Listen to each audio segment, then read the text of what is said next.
2 Chronicles chapter 23. In the 7th year, Jehoiada showed his strength. He made a covenant with the commanders of units of 100. Azariah, son of Jeroham, Ishmael, son of Jehohanan, Azariah, son of Obed, Maaseiah, son of Adiah, and Elishaphat, son of Zichri. They went throughout Judah and gathered the Levites and the heads of Israelite families from all the towns. When they came to Jerusalem, the whole assembly made a covenant with the king at the temple of God.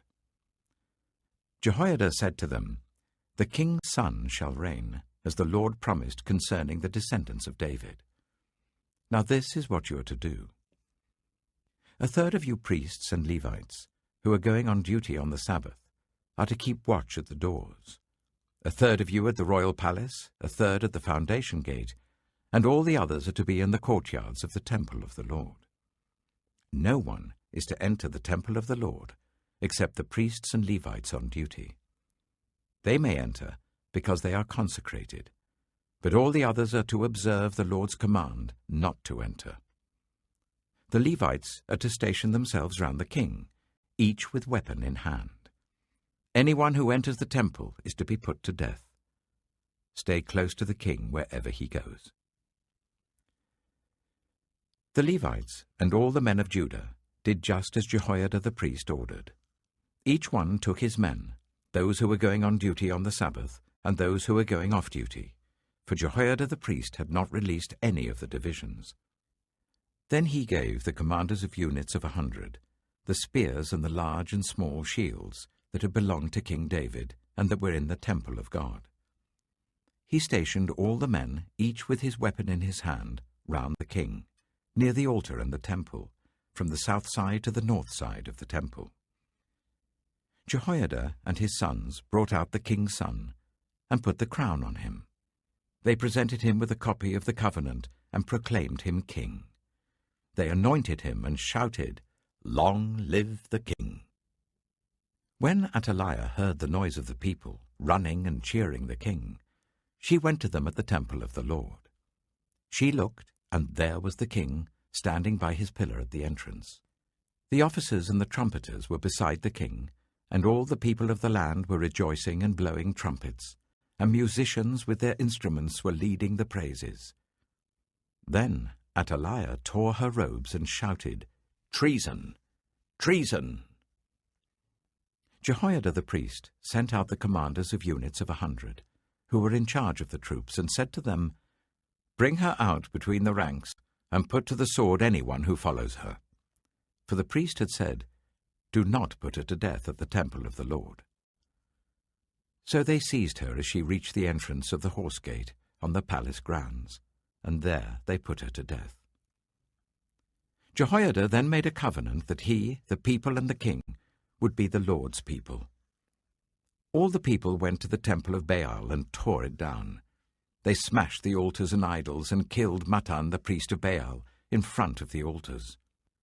Then Jehoiada placed the oversight of the temple of the Lord in the hands of the Levitical priests, to whom David had made assignments in the temple, to present the burnt offerings of the Lord as written in the law of Moses, with rejoicing and singing, as David had ordered.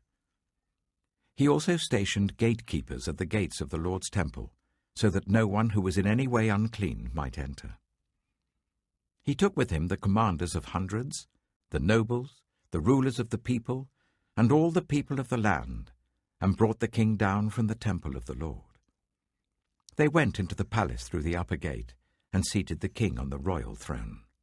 All the people of the land rejoiced, and the city was calm, because Athaliah had been slain with the sword. 2 Chronicles chapter 24. Joash was 7 years old when he became king, and he reigned in Jerusalem for 40 years. His mother's name was Zibiah. She was from Beersheba. Joash did what was right in the eyes of the Lord all the years of Jehoiada the priest. Jehoiada chose 2 wives for him, and he had sons and daughters. Some time later, Joash decided to restore the temple of the Lord. He called together the priests and Levites and said to them, "Go to the towns of Judah and collect the money due annually from all Israel to repair the temple of your God. Do it now." But the Levites did not act at once. Therefore the king summoned Jehoiada, the chief priest, and said to him, "Why haven't you required the Levites to bring in from Judah and Jerusalem the tax imposed by Moses, the servant of the Lord, and by the assembly of Israel for the tent of the covenant law?" Now the sons of that wicked woman Athaliah had broken into the temple of God and had used even its sacred objects for the Baals. At the king's command, a chest was made and placed outside, at the gate of the temple of the Lord. A proclamation was then issued in Judah and Jerusalem that they should bring to the Lord the tax that Moses, the servant of God, had required of Israel in the wilderness. All the officials and all the people brought their contributions gladly, dropping them into the chest until it was full. Whenever the chest was brought in by the Levites to the king's officials, and they saw that there was a large amount of money, the royal secretary and the officer of the chief priest would come and empty the chest and carry it back to its place. They did this regularly and collected a great amount of money. The king and Jehoiada gave it to those who carried out the work required for the temple of the Lord. They hired masons and carpenters to restore the Lord's temple, and also workers in iron and bronze to repair the temple. The men in charge of the work were diligent, and the repairs progressed under them. They rebuilt the temple of God according to its original design and reinforced it. When they had finished, they brought the rest of the money to the king and Jehoiada, and with it were made articles for the Lord's temple, articles for the service and for the burnt offerings, and also dishes and other objects of gold and silver. As long as Jehoiada lived, burnt offerings were presented continually in the temple of the Lord. Now Jehoiada was old and full of years, and he died at the age of 130. He was buried with the kings in the city of David, because of the good he had done in Israel for God and his temple. After the death of Jehoiada, the officials of Judah came and paid homage to the king, and he listened to them.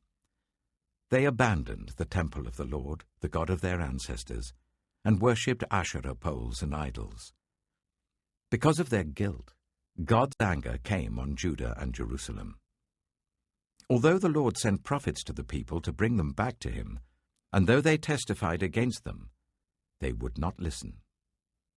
Then the Spirit of God came on Zechariah, son of Jehoiada the priest. He stood before the people and said, "This is what God says. Why do you disobey the Lord's commands? You will not prosper. Because you have forsaken the Lord, he has forsaken you." But they plotted against him, and by order of the king they stoned him to death in the courtyard of the Lord's temple.